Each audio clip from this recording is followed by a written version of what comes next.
going to start with the Courier Mail newspaper, and in the firing line is the headline there on the front page of the Courier Mail. Catastrophic conditions place much of the state firmly in that firing line. Queensland faces its most catastrophic bushfire season in recorded history, with conditions prime for fires to rip across the state, decimate homes and threaten lives. Authorities deliver the ominous warning that suburbs never before threatened could burn as record-breaking temperatures and tinderbox conditions from far north Queensland to the New South Wales border fuelled 58 fires last night.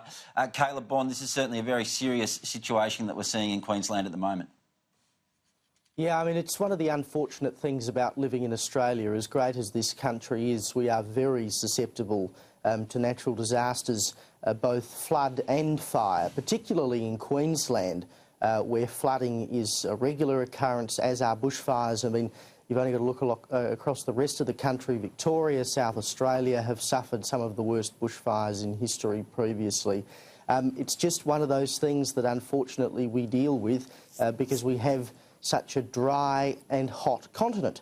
It's always awful to see the effects that these disasters have on people, but unfortunately there's very little we can actually do about it. You know, we can obviously try and prevent it, but once it takes hold, fire does not discriminate, and it simply rips through towns, destroys lives, destroys properties.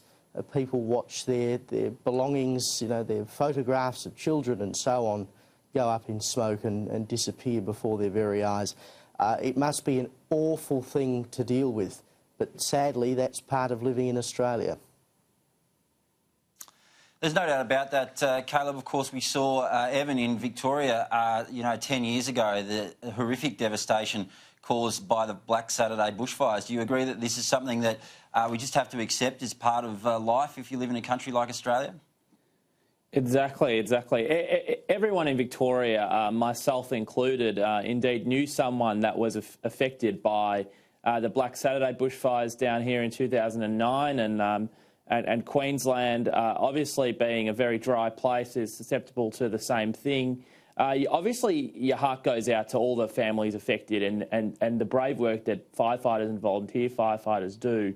The thing to ensure that catastrophic events don't happen in the future, as best as possible at least, is hazard reduction. And the fires earlier in the year in Queensland, a lot of farmers were saying were sort of made more extreme by the draconian native vegetation laws that were passed by the Queensland government, which they said would be under review, but you sort of, since they've got 100 reviews going on at once, you haven't heard back about that review, whether there could be some sort of exemption or change for high fire risk areas, I think would be advantageous at a point like this.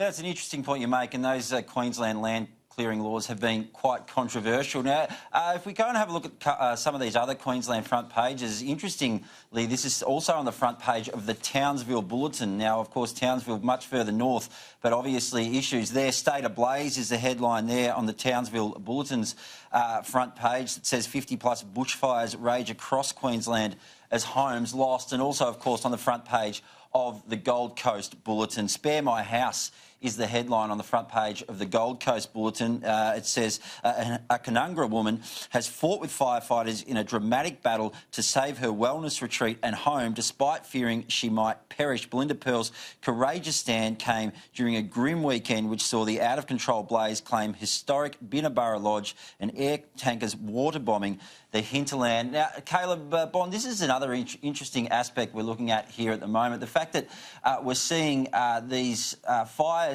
hit areas that perhaps have never been hit before, and the fact they're coming so early in the bushfire season. We're only in early September now, and we're seeing some of these effects. Now, is this, we're going to have a debate now about climate change? Do we need to talk about whether these more catastrophic conditions are related to climate change? Should that be part of the debate here? Well, it may well be part of the debate, but historically, if you have a look at some of the bushfires that have occurred across the country, I mean, some of the worst bushfires, particularly in Queensland, were going on in the 1950s, long before anyone had considered that climate change might be a part of it. I think it's probably fair to say that the seasons have moved somewhat.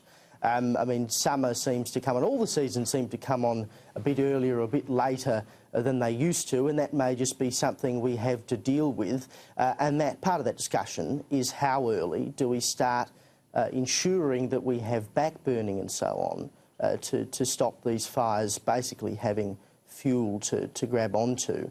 But, you know, even if climate change is a part of it, once again, it's not something that you're going to be able to do a great deal about. You've just simply got to say, well, this is the world we live in, and this is what we've got to deal with. Evan, what do you think about that? Do we need to sort of consider the effects of climate change, or as Caleb says, do we need to really take a practical approach to this, to accept that these bushfires are going to happen and do everything we can to sort of mitigate the effects of them when they do? Yeah, I tend to think we need to take a more practical approach. One of the more cringeworthy things when people are going through the devastation of bushfires is some Green politician coming out there and claiming this is all to do with climate change. I think that is just really harrowing at a time where families are going through the worst. I mean, Australia only contributes 1.3% to global carbon emissions. So, I mean, whatever we do, however we economically hamstring ourselves, it won't make an absolute difference in the scheme of things. And what we really need to do is practical measures. As I was saying before, one thing they could do at the moment is try to reverse some of these native vegetation laws, which actually prevents farmers from clearing their own land to go about normal hazard reduction. I think they're the more practical measures that we can get on with and do now, rather than pie in the sky climate change virtue signalling. Well, I'm sure that some of those debates might take place in Canberra this week, but I think first and foremost we should say that our thoughts are with all of those people in Queensland who are in the firing line at the moment. It's going to be a really serious few days for them there. The winds are still pretty strong. Those fire conditions are not expected to ease until about Wednesday. So really our thoughts are with those people whose homes are being threatened, and of course with the firefighters and the emergency service workers who do just such a terrific job to try and keep everyone safe in this situation. The good news at the moment is that there has been no loss of life in Queensland with these bushfires raging. Let's certainly hope it stays that way.